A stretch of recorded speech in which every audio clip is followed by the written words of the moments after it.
So one of the strangest parts of medieval combat is just how much they valued their chivalric codes and honour system, where many looked to perform daring feats in the most bizarre circumstances possible, but none more so than in an underground mineshaft during a castle siege. Once the besiegers had decided to dig a mine under the castle walls and try and collapse it, it was now a race against time for the defenders to countermine this and find this thing as quickly as possible and collapse it, as many trial shafts were dug with complex twists and turns in a frantic attempt to find this thing. Counterminers often listened out for the sounds to find out where the enemy diggers were, and a common trick was to use a bowl of water, so when the surface of the water started vibrating from the enemy mines, you knew how close in proximity they were. And these countermines were cramped beyond belief, as they needed to dig them as fast as possible so they weren't some grand underground complexes. Besiegers, on the other hand, needed a lot more space to dig their tunnels for a higher chance to collapse the castle wall, and at the Siege of Meilen in 1420 by Henry V on the French town, the miners had apparently dug a tunnel so large it was possible to hold a joust on horseback down there.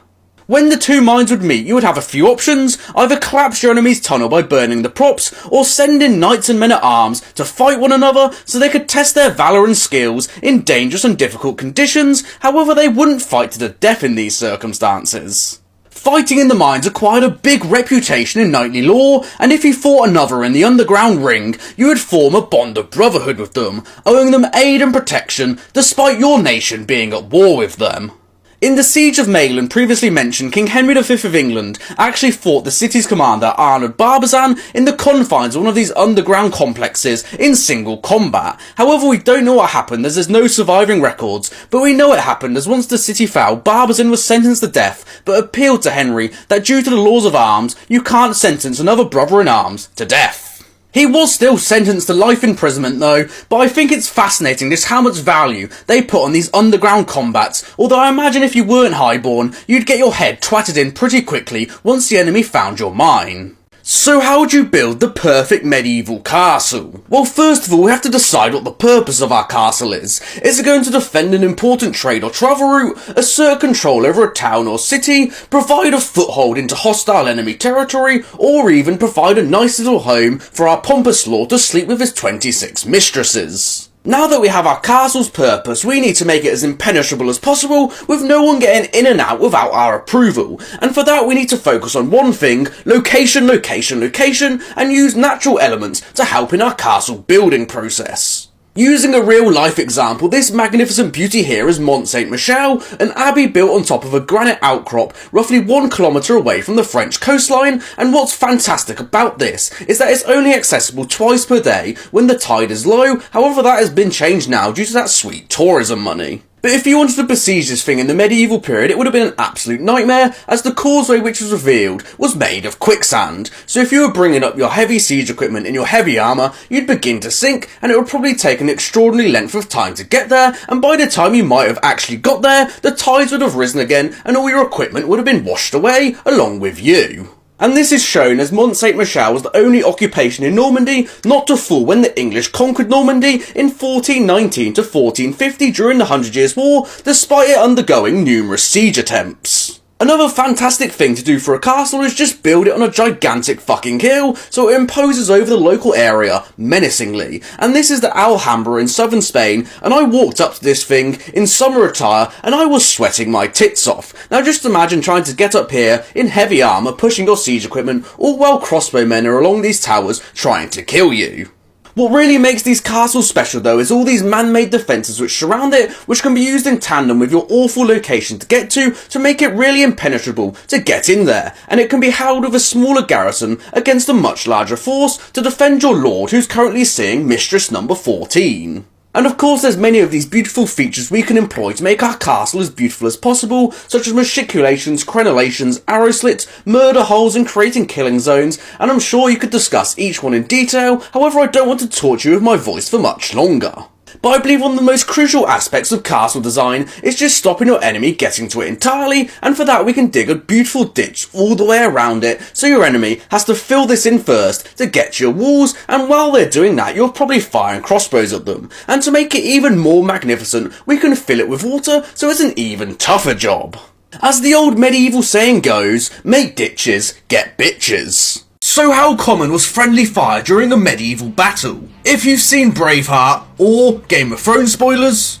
the Battle of the Bastards, both Ramsay and King Edward I rain down arrows on the enemy as well as their own men while the melee is happening because they have numbers advantage and it wouldn't matter to lose a few more men if it meant securing the victory. While this is a great way for the film or TV to show how ruthless both leaders were in only caring about the victory and not their own men, this would have certainly never actually happened in real life due to the repercussions it would have had. If the order did go out for the archers to loose on their own men, I imagine other commanders would have something to say about it, as their own retinues of men would be slaughtered, and when not in battle, those men would be working for that lord on their land and they'd quite like to keep them alive. Archers as well would probably be hesitant to go through with the order, as their mates might be on the front line and their arrows could magically miss, as well as lords and soldiers. If they found out how easily you massacred your own men, they would definitely not join your army in the future and probably even turn to the enemy to fight against you. Horses and men and armour are also expensive to replace, and it would have been much more beneficial to keep as much of your army as alive as possible in case the enemy comes back with a fresh counterattack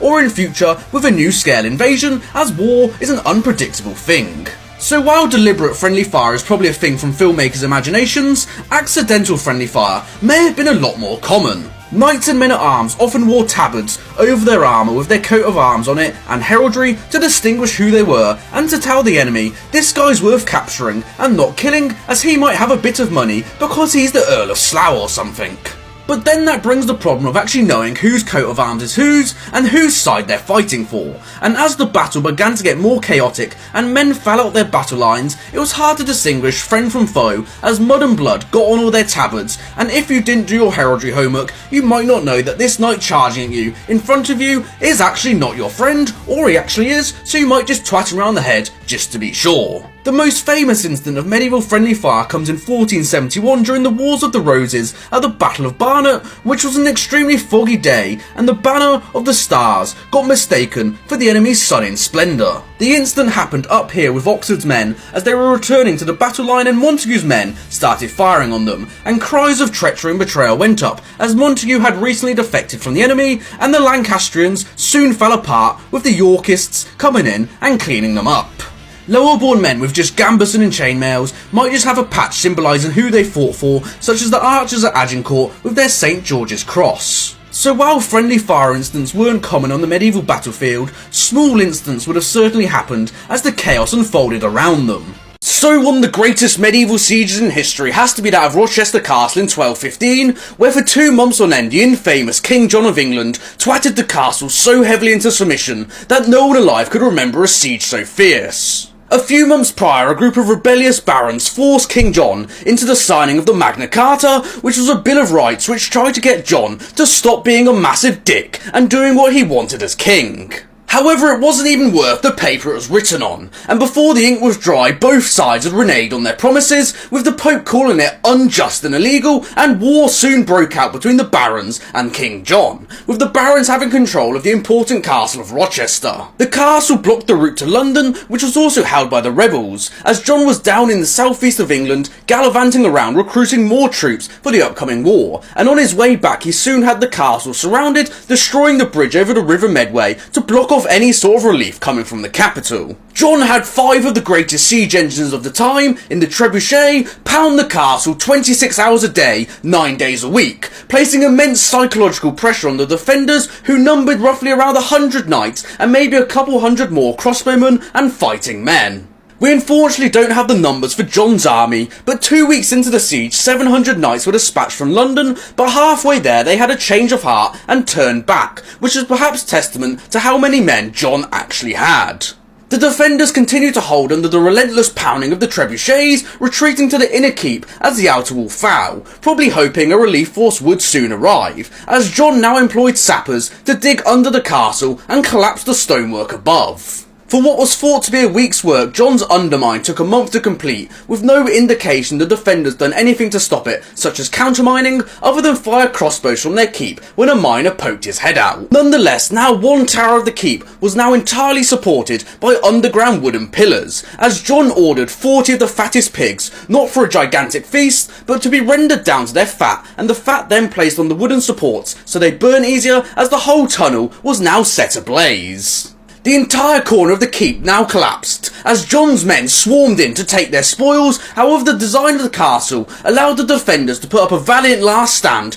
beating off anyone who came near. Despite all of John's tricks, in the end it was starvation which forced the defenders into surrender, as in the final days they were eating their own horses, and non-warlike combatants were espoused towards the end of the siege, but they were soon hanged by John. John was actually merciful to the defenders and only hanged one crossbowman who had been in the service of the king since childhood. After it was all over, one chronicler wrote, "Our age has not known a siege so hard pressed, nor so strongly resisted." You can still see today which is the tower that John's men destroyed, as it was rebuilt by his successor, Henry III, as round compared to the original square ones. So one thing about the world of medieval crime and punishment is how savage some of their punishments were. With no police force and few prisons, they had to use harsh deterrents to try and stop criminals breaking the law in future. While some sentences were dealt with in a swift manner, like this chap here about to get his head lopped off, others were left up to the judgment of God in 3 trials by ordeal, ordeal by fire, water and combat. Ordeal by water saw a subject have their hands and feet tied together and then chucked in a body of water which had supposedly been blessed and purified. If they sank, it meant that this holy water had accepted them. However, if they floated, they were thus guilty. However, some strong swimmers amongst you might have realised you could dramatically increase your chances of being found innocent if you exhale before being submersed, with ordeal by water having an innocent rate of over 60%. Ordeal by fire saw the accused carry a boiling rod over a few metres in length and then had their hand bound for around 3 days, and when the bandages were removed after 3 days, if the wound was healing, they were deemed innocent and judged by God to be a good person. However, if the wound was infected, they were deemed guilty.